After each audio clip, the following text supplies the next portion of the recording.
السلام علیکم ورحمۃ اللہ وبرکاتہ۔ بسم اللہ الرحمن الرحیم۔ حضرت ابو ہریرہ رضی اللہ عنہ سے روایت ہے کہ رسول اللہ صلی اللہ علیہ وسلم نے ارشاد فرمایا، جب تم میں سے کسی کا خادم اس کے لیے کھانا تیار کرے پھر وہ اس کے پاس لے کر آئے جبکہ اس نے اس کے پکانے میں گرمی اور دھوئیں کی تکلیف اٹھائی ہے تو مالک کو چاہیے کہ اس خادم کو بھی کھانے میں اپنے ساتھ بٹھائے اور اسے بھی کھلائے۔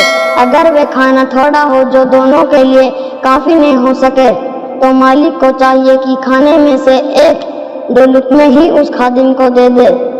حضرت ابن عباس رضی اللہ عنہ فرماتے ہیں کہ میں نے رسول اللہ صلی اللہ علیہ وسلم کو یہ ارشاد فرماتے ہوئے سنا، جو مسلمان کسی مسلمان کو کپڑا پہناتا ہے تو جب تک پہنانے والے کے بدن پر اس کپڑے کا ایک ٹکڑا بھی رہتا ہے پہنانے والا اللہ تعالیٰ کی حفاظت میں رہتا ہے۔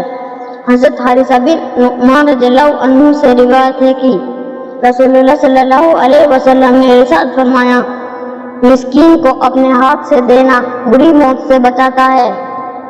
حضرت ابو موسیٰ رضی اللہ عنہ سے روایت ہے کہ رسول اللہ صلی اللہ علیہ وسلم نے ارشاد فرمایا، اے مسلمان ایماندار خزانچی، جو مالک کے حکم کے مطابق خود دلی سے جتنا مال جسے دینے کو کہا گیا ہے اتنا اسے پورا دے دے تو اسے بھی مالک کی طرح صدقہ کرنے کا ثواب ملے گا۔ السلام علیکم ورحمۃ اللہ وبرکاتہ۔